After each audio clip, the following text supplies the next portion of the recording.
আসসালামু আলাইকুম। ক্লাস 8 এর সুপ্রিয় শিক্ষার্থীবৃন্দ, আশা করছি প্রত্যেকেই ভীষণ ভালো আছো। লার্নিং উইথ এ প্রিয়ার আজকের আয়োজনে তোমাদের সবাইকে স্বাগত জানাচ্ছি। আমরা আজকে আলোচনা করছি তোমাদের ইউনিট 3 এর লেসন 6 এর পার্ট ডি থেকে, এবং আমাদের পেজ নাম্বার হচ্ছে 30। এর আগের ভিডিওতে আমি এই লেসনের পার্ট সি পর্যন্ত বিস্তারিত আলোচনা করেছি। সেই আলোচনাগুলো যদি তোমাদের কারোর দেখার প্রয়োজন বলে মনে হয় তাহলে প্লেলিস্টে গিয়ে দেখে নিতে পারো, এবং তোমাদের সুবিধার্থে প্লেলিস্টের লিঙ্কটা আমি কমেন্ট বক্সে দিয়ে রেখেছি। তো চলো আজকের আলোচনা শুরু করি। এখানকার ইনস্ট্রাকশনে বলছে ask and answer the questions. Ask মানে জিজ্ঞাসা করা, অর্থাৎ প্রশ্নগুলো জিজ্ঞাসা করা এবং উত্তর দাও। তার মানে এখানে আমরা 1 থেকে 4 পর্যন্ত যে কোশ্চেনগুলো দেখতে পাচ্ছি এগুলো আমরা একে অপরকে জিজ্ঞাসা করব এবং সেগুলোর আনসার দেওয়ার চেষ্টা করব। তো দেখো আমাদের নাম্বার 1-এ যে কোশ্চেনটা সেখানে বলছে do you do physical exercise everyday. Everyday মানে প্রতিদিন, ফিজিক্যাল এক্সারসাইজ মানে হচ্ছে শারীরিক ব্যায়াম, অর্থাৎ তুমি কি প্রতিদিন শারীরিক ব্যায়াম করো? তো আমরা অনেকে কম বেশি শারীরিক ব্যায়াম করে থাকি প্রত্যেকে, তাই না? তো সেক্ষেত্রে আমাদের আনসারটা ইয়েস হতে পারে। এবং পরের অংশে বলছে what sorts of exercise do you do, অর্থাৎ তুমি কোন ধরনের ব্যায়াম করো। তো আমরা যে ধরনের ব্যায়াম করি সেটাই লিখবো। কেউ ফ্রি হ্যান্ড এক্সারসাইজ করে, কেউ নানান ধরনের ইনস্ট্রুমেন্ট ব্যবহার করেও করে থাকে, তাই না? তো যেভাবে করো সেটাই তোমরা লিখবা। তো আমি আনসারটা এখন তোমাদের সাথে শেয়ার করছি। আমাদের আনসারটা এরকম হতে পারে যে yes I do physical exercise everyday. হ্যাঁ, আমি প্রতিদিন শারীরিক ব্যায়াম করি।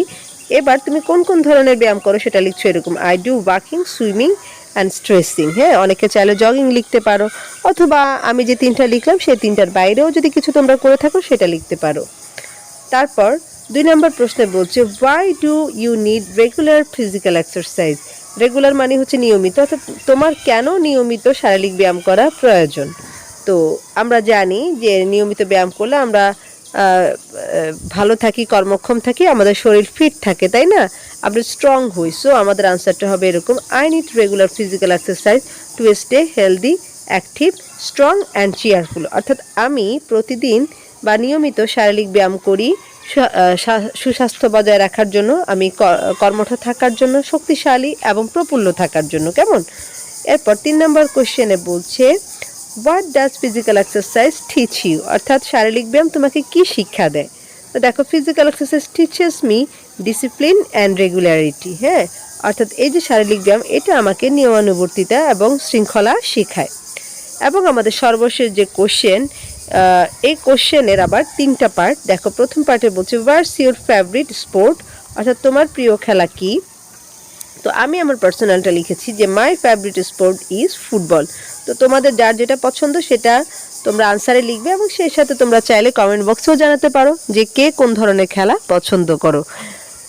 আমরা অনেকেই ক্রিকেটের ফ্যান, ক্রিকেট খুব পছন্দ করি, অনেকে ফুটবল পছন্দ করে, অনেকে চেস পছন্দ করে, ব্যাডমিন্টন, অর্থাৎ যার যেটা ভালো লাগে সে সেটাই লিখবে। তারপর 2 নম্বর অংশে বলছে do you take part in it, তুমি কি এটাতে অংশগ্রহণ করো। যেহেতু ওই খেলাটাই আমার পছন্দ, আমি নিশ্চয়ই সুযোগ পেলে এই খেলাগুলোতে অংশগ্রহণ করি, তাই না, বা করার চেষ্টা করি। তো সেক্ষেত্রে এরকম লিখবো যে yes I take part in it, হ্যাঁ আমি এটাতে অংশগ্রহণ করি। এর পরের অংশে আমরা বলছি ইফ সো, যদি করে থাকো where do you play it, তুমি এটা কোথায় খেলো, অ্যান্ড হু উইথ, এবং কার সাথে খেলো। হ্যাঁ, তো এটা আমি এভাবে লিখতে পারি যে I play it in the school filled with my friends, অর্থাৎ আমি আমার বন্ধুদের সাথে স্কুল মাঠে খেলি। তো 4 নম্বর কোশ্চেনটা বিভিন্ন ধরনের 3টা পার্টে বিভক্ত করে দিয়েছে। তো আমরাও 3 ভাবে আনসার দেওয়ার চেষ্টা করেছি, এবং এই আনসারের মধ্য দিয়ে আমাদের আজকের আলোচনা এখানে শেষ হচ্ছে। যদিও আলোচনাটা খুবই শর্ট টাইমের জন্য করা, তারপরেও আমার আলোচনা যদি তোমাদের ভালো লেগে থাকে কাইন্ডলি চ্যানেলটাকে সাবস্ক্রাইব করবা এবং বন্ধুদের সাথে আমার ভিডিওগুলো শেয়ার করবা। দেখা হচ্ছে তোমাদের পরের লেসনে। সে পর্যন্ত সবাই ভালো থাকো, সুস্থ থাকো, আর লার্নিং উইথ এ প্রিয়ার সাথেই থাকো। আল্লাহ হাফেজ।